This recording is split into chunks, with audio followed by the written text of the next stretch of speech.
Hello everyone, welcome back to my YouTube channel technical Rajput blog. I hope guys आप लोग बहुत ही ज़्यादा अच्छे होंगे। तो आज मैं आप लोगों के लिए एक वीडियो लेकर आया हूं जो कि काफ़ी सारे कैंडिडेटों के दिमाग में चल रही होगी, क्योंकि अभी ऑनबोर्डिंग हमारी डिले हो रही है, ज्वाइनिंग नहीं मिल रही है। बहुत सारे कैंडिडेटों को फोर्स किया जा रहा है रिजाइन के लिए, टर्मिनेशन हो रहा है, bench policies, lay off, recession, बहुत सारी चीज़ें धीमे दिमाग में चल रही होंगी। फ्रेशर कैंडिडेटों के बारे में भी दिमाग में चल रही होंगी। तो मैंने सोचा कि इस बारे में आप लोगों को दिमाग में ये वीडियो बनाऊं, क्योंकि अभी रिसेंटली में ट्रेनिंग चल रही है बहुत सारी कंपनियों की। उन्होंने ट्रेनिंग दिया है जो कि 7 to 8 वीक की ट्रेनिंग विप्रो में है, इन्फोसिस में भी ट्रेनिंग का बोल रहे हैं, एलटीआई माइंडट्री में, कैपजेमिनी में भी ज्वाइनिंग की अपडेटेड है, हेल्सवेयर डीएक्सी टेक्नोलॉजी में भी ऑनबोर्डिंग की जो कि अभी रिसेंटली उनके पास में डोमेन ट्रेनिंग हुई थी। फिर उसके बाद में भी जो ऑनबोर्डिंग के मेल आए हुए हैं। तो मैं गाइस आप लोगों को सभी कंपनियों का एनालिसिस एक ही वीडियो बताने वाला हूँ कि अगर गाइस आपने 70%, सबसे बड़ा क्राइटेरिया क्या होता है, अगर आप लोगों ने ट्रेनिंग की है, कोई भी डोमेन की ट्रेनिंग की, जावा की है, .NET की है, या फिर आपने अदर लैंग्वेजेस की ट्रेनिंग की है, तो वहाँ पे आप लोगों को जो माइलस्टोन अचीव करने पड़ते हैं वो 70% होते हैं। तो अगर गाइस आप लोगों ने 70% एक बार में माइलस्टोन अचीव नहीं किया तो आप लोगों को 2 चांस दिए जाते, 2 के बाद 3 चांस दिए जाते हैं। तो अभी रिसेंटली में पास्ट ईयर में आपने देखा होगा विप्रो के जितने भी टर्बो के कैंडिडेट थे, उन्होंने माइलस्टोन अचीव पहले क्या किया, उनको 60% क्राइटेरिया था। मतलब बहुत सी कंपनी है 70% होता है, पर उसका 60% क्राइटेरिया था कि आपको 60% अचीव करना है माइलस्टोन में।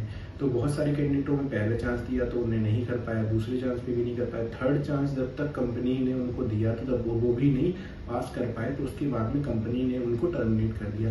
तो टर्बो बैच 1 और टर्बो 2 की ये कंडीशन थी। अब बात करते हैं कैपजेमिनी में भी बहुत सारे कैंडिडेट थे, और एलटीआई माइंडट्री में जो कि हमारे elite phase 1 sorry elite not जो हमारे एलटीआई माइंडट्री के भी कैंडिडेट थे, जो यूनाइट के थे, हमारे फेज 1 फेज 2 के कैंडिडेट थे, और हमारे बहुत सारी अदर कंपनियां हैं। तो उनने माइलस्टोन का ये रखा था कि 70% पॉज कर। तो गाइस आप लोगों ने देखा होगा जो 60 और 70% का क्राइटेरिया अदर कंपनी फॉलो करती है। तो गाइस मैं आप लोगों को ये बता दूं, अभी रिसेंटली में विप्रो की जो हमारी एनजीए ट्रेनिंग चल रही है, तो वहाँ पे क्या हो रहा है कि अगर गाइस आप लोगों ने 90% का क्राइटेरिया है कि अगर आपने भी एक भी दिन या एब्सेंट हुए या फिर 2 दिन से ज़्यादा एब्सेंट हुए तो आप लोगों को टर्मिनेशन मिल रहा है। तो हाँ, ये हुआ है, ये कोई मतलब ऐसा कोई फेक और स्कैम कुछ नहीं है, फ्रॉड नहीं है। बहुत सारे लोग बोल रहे हैं कि ऐसा कुछ नहीं होने वाला, जिनके अभी तक एनजीए की ट्रेनिंग के मेल नहीं आए हुए हैं। तो गाइस मैं आप लोगों को बता दूं, रिसेंटली में ये कैंडिडेट था जिसका मेरे पास अभी टेलीग्राम पे मैसेज आया था कि सर मेरा मतलब ये प्रॉब्लम फेस किया कि मैंने कि सर मैं एक एब्सेंट हो गया था, कोई मेरे 2 घंटे कम थे जो वीकली में थे जो, तो उसकी वजह से उन्होंने मुझे टर्मिनेट कर दिया और मेरा मतलब रिवोक कर दिया ऑफर लेटर। तो गाइस ये इन्फॉर्मेशन मैं आप लोग इसलिए बता रहा हूँ कि अगर जितने भी फ्रेशर कैंडिडेट हैं या जिनकी अपकमिंग में ज्वाइनिंग आने वाली है, अगर आप लोग ट्रेनिंग के लिए तैयार हुए हैं तो गाइस जितना हो सके अपनी स्किल को अच्छे से इन्हेंस करिए, क्योंकि जितना ज़्यादा अगर आप लोग की स्किल सही होगी, क्योंकि पहले जैसे क्राइटेरिया नहीं रह गया है कंपनी का। कंपनी के पास अगर कोई भी एक नेगेटिव चीज़ आप लोगों के पास में पता चलती है तो कंपनी हाल आप लोगों को टर्मिनेट कर दे रही है और आप लोगों को निकाल दे रही है, या फिर आपके ऑफर लेटर कैंसिल कर दे रही है, रिजेक्ट कर दे रही है हर एक तरीके से।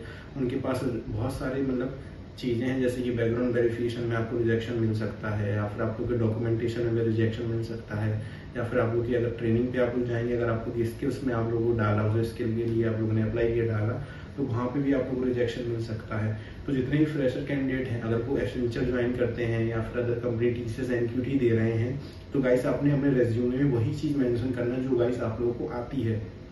मैं इसलिए बता रहा हूँ क्योंकि ये चीज़ आप लोगों को बहुत ही कम लोग बताते हैं। आप लोगों को ट्रेनिंग में क्या होता है कि आप लोग उस डोमेन पे डाला जाता है और जिस डोमेन के लिए आपको प्रिपेयर किया जाता है, अगर आप उस डोमेन में अच्छे नहीं हैं या फिर आप लोग को ट्रेनिंग दे रहे हैं और ट्रेनिंग में आप अच्छा परफॉर्मेंस नहीं दे रहे हो, और एग्जाम माइलस्टोन अचीव करने के लिए आप लोग के एग्जाम्स होते हैं, हर एक आईपीए क्लियर करना पड़ता है। बहुत सारी कंपनियां अलग अलग प्रोसीजर होता है उनका कि कितने एग्जाम देने, किसी के 4 होता है, किसी का 2 होता है। कम्युनिकेशन राउंड्स भी होते हैं, जो कि कम्युनिकेशन स्किल्स बहुत सारे लोगों को लैक करती है, पीछे हो जाती है जिसकी वजह से। तो गाइस आप लोग इस चीज़ को प्रिपेयर करिए और रेज्यूमे में वही चीज़ मेंशन करके रखना जो गाइस आप लोगों को आती है। ऐसा नहीं है कि आपने जावा डाल दिया, एसक्यूएल डाल दिया और आपने पाइथन डाल दिया, बहुत सारी चीज़ें आप लोगों ने मेंशन कर दी, पर जब वहाँ पे इंटरव्यूअर ने आप लोगों से पूछा, वहाँ से भी आप लोग अगर निकल गए, ट्रेनिंग में आप लोग जाते हैं तो वहाँ पे आप लोगों को कॉन्सिक्वेंस फेस करने पड़ते हैं। तो जिसकी वजह से फ्रेशर जितने भी कैंडिडेट हैं वो आप लोगों को तैयार करके रखिए। और 70% का क्राइटेरिया फेक नहीं है, वो सही है। बहुत सी कंपनियाँ 60% देती हैं, 65%, 3 चांस देती हैं। तो आप लोग वेल प्रिपेयर्ड रहिए। तो थैंक यू गाइस, आप लोगों को वीडियो अच्छा लगा हो लाइक कर देना, सब्सक्राइब जरूर कर देना, और मेरी कोई भी इन्फॉर्मेशन चाहिए तो टेलीग्राम पे मेरे डिस्क्रिप्शन बॉक्स में लिंक है, तो वहाँ पे आप लोग मेरे ग्रुप को ज्वाइन कर सकते हैं।